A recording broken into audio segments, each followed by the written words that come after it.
Bismillahirrahmanirrahim. Bismillahirrahmanirrahim. Alhamdulillahirabbil wassalatu wassalamu ala asyrafil anbiya'i wal mursalin wa ala alihi wa sahbihi ajma'in. Assalamualaikum warahmatullahi wabarakatuh. Alhamdulillah, bersyukur kita ke hadrat Ilahi kerana dengan limpah rahmat dan kasih sayangnya kita masih lagi dapat bernafas sehingga ke hari ini, sehingga ke saat ini, dan juga kita dapat berada di sini untuk sama-sama kita berkongsi ilmu. InsyaAllah moga ilmu beri manfaat kepada kita semua. Dan pada hari ini saya ingin berkongsi tentang hikmah sunnah Rasulullah SAW. Muslimin muslimat yang dirahmati Allah sekalian, kita semua sudah sedia maklum, dalam menjalani kehidupan kita sebagai Muslim mestilah berpandukan kepada Al-Quran dan As-Sunnah. Sunnah ini merupakan sesuatu yang disandarkan kepada Rasulullah SAW, sama ada berbentuk perkataan, perbuatan ataupun sifat. Dan pada hari ini saya ingin berkongsi sedikit tentang beberapa sunnah Nabi dan juga hikmah mengikuti sunnah Nabi SAW. Hadirin hadirat sekalian, kita wajib mencintai kekasih Allah, iaitu Nabi Muhammad SAW, sebagaimana yang dinyatakan dalam hadis di dalam kitab ringkasan Sahih Muslim yang bermaksud, dan telah menceritakan kepadaku Zubair bin Harb, telah menceritakan kepada kami Ismail bin Unayyah, dan telah menceritakan kepada kami Syaibah bin Abu Syaibah, telah menceritakan kepada kamu Abdul Waris, keduanya dari Abdul Aziz dari Anas. Dia berkata, Rasulullah SAW bersabda, tidaklah seorang hamba beriman hingga aku lebih dia cintai daripada keluarga, hartanya serta manusia semuanya. Hadis tadi jelaslah menunjukkan bahawa kita perlu mencintai Nabi melebihi dari keluarga, harta benda dan sebagainya. Muslimin muslimat sekalian, Islam ini cukup sempurna. Islam ini adalah syumul, atau dalam makna kata lain, Islam meliputi semua, termasuk apa yang kita lakukan dalam kehidupan seharian, daripada sekecil-kecil perkara hinggalah kepada sebesar-besar perkara.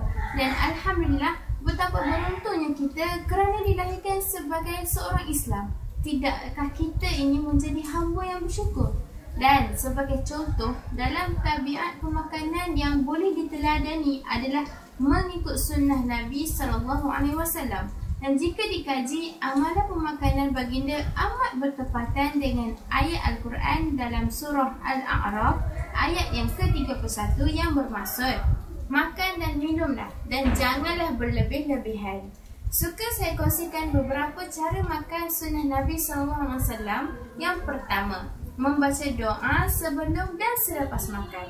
Nabi Muhammad SAW telah mengajar kita membaca basmalah ketika hendak makan dan akhirnya dengan membaca Alhamdulillah. Sayyidatina Aisyah radhiyallahu anha meriwayatkan bahawa Rasulullah SAW bersabda yang bermaksud, apabila salah seorang dari kalian makan dan lupa menyebut nama Allah pada saat makan, maka hendaklah ia mengucapkan Bismillahirrahmanirrahim wa akhirahu. Itu dengan makna dengan nama Allah di awal dan akhir. Hadis riwayat Tirmizi, Abu Daud, Darimi dan Ahmad. Manakala Abu Sa'id Al-Khudri radhiyallahu anhu meriwayatkan yang bermaksud, setiap kali Rasulullah SAW selesai makan, baginda selalu mengucapkan Alhamdulillahillazi at'amana wa saqana wa ja'alana minal muslimin. Yang bermaksud, segala puji bagi Allah yang telah memberi kami makan dan minum serta menjadikan kami sebagai Muslim. Hadis riwayat Tirmizi, Abu Daud, Ibnu Majah, Nasa'i, Ibnu Sunni Ahmad dan Abu Syekh.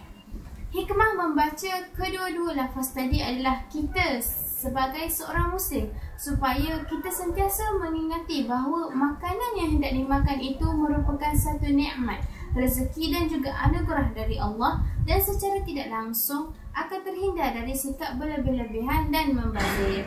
Dan yang kedua, makan ketika lapar dan berhenti sebelum kenyang. Rasulullah SAW makan hanya ketika benar-benar lapar dan berhenti sebelum kenyang. Rasulullah SAW telah mengajar cara untuk makan dan minum, iaitu sepertiga isi perut untuk makanan, sepertiga untuk minuman dan sepertiga akhir adalah untuk udara. dan mengambil makanan dalam kuantiti yang banyak merupakan satu amalan yang buruk kerana ia memberatkan organ dan sistem pencernaan sehingga menjadi lemah dan tidak mampu mencerna secara teratur. Muslimin muslimat sekalian, di antara sunnah Rasulullah SAW ketika makan adalah makan dengan menggunakan tangan kanan. Baginda memakan makanan dengan 3 jari lalu menjilat ketiga-tiga jari tersebut sebelum membersihkannya. Ka'ab bin Malik radhiyallahu anhu meriwayatkan yang bermaksud usai makan Nabi SAW menjilat jari-jari baginda sebanyak 3 kali. Hadis riwayat Tirmizi. Hikmah perbuatan ini adalah kandungan enzim yang ada pada tangan atau jari kita tadi akan lebih cepat bercampur dengan makanan dan seterusnya memudahkan proses pencernaan. Sunnah yang seterusnya adalah makan dalam satu dulang. Makan dalam dulang ini sebenarnya dapat menciptakan kemesraan dan meningkatkan rasa sayang sesama kita. Malah amalan makan dalam satu dulang ini juga dapat mengelakkan daripada pembaziran. Dan seterusnya saya ingin berkongsi tentang kelebihan menyimpan janggut mengikut sunnah. Perkongsian ini saya lebih mengutamakan kepada kaum Adam. Dan daripada Abu Hurairah radhiyallahu anhu Rasulullah SAW bersabda yang bermaksud, di antara fitrah Islam ialah mencukur misai dan memanjangkan janggut. Kerana sesungguhnya orang-orang Majusi memanjangkan misai dan mencukur janggut. Berbezalah kamu daripada mereka dengan mencukur misai kamu dan memanjangkan janggut-janggut kamu. Hadis riwayat Ibnu Hibban. Di dalam sebuah hadis yang dipetik dari Musannad Ibnu Abi Sayyiban diberitakan seorang Majusi yang telah mencukur janggutnya dan mempunyai misai yang panjang datang kepada Rasulullah SAW. Tatkala melihatkan ini, Rasulullah SAW bersabda yang bermaksud, di dalam agama kami diperintahkan mencukur misai dan memanjangkan janggut. Dan ia telah dibuktikan dengan bukti penemuan sains. Menurut kajian saintis dari Institute of Technology Amerika Syarikat yang berjudul The Amazing Effect of Human Body, janggut lelaki ini mengandungi hormon testosteron yang membantu kesuburan wanita, yang mana ia boleh menstabilkan kitaran haid dan menggalakkan pertumbuhan telur wanita. Dalam kata yang lain, janggut lelaki ini juga boleh meningkatkan tahap kegalakan pasangannya. Bagaimana hal ini boleh terjadi? Hanya dengan sentuhan. Isteri yang banyak menyentuh janggut suaminya ada peluang untuk meningkatkan lagi kesuburannya, dan ini sekaligus akan dapat membantu pasangan untuk mendapatkan anak. Sunnah yang terakhir yang ingin saya kongsikan adalah sunnah memakai celak. Ibnu Majah meriwayatkan bahawa Rasulullah SAW telah bersabda yang bermaksud, hendaklah kamu memakai celak mata kerana dapat menerangkan, iaitu menyihatkan mata dan menyuburkan bulu mata. Berdasarkan perkataan kamu adalah sunat ke atas muslimin maupun muslimat. Bagi muslimat, ia adalah sunat jika dipakai secara bersederhana pada bulu mata dan kening. Namun trend sekarang berwarna-warni, berkelip-kelip. Itu semua adalah dilarang kerana ada unsur tabarruj. Cara bercelak Rasulullah SAW ialah dengan menyapu 3 kali pada mata baginda. Dari Ibnu Abbas radhiyallahu anhu bahawa Rasulullah SAW telah bersabda yang bermaksud, Rasulullah SAW mempunyai bekas celak mata khas. Apabila mencelak matanya, baginda SAW menyapu sebanyak 3 kali. Ada juga pendapat yang menyatakan Rasulullah memakai celak setiap malam sebelum tidur. Di setiap anjuran Rasulullah pasti ada kebaikan dan manfaatnya.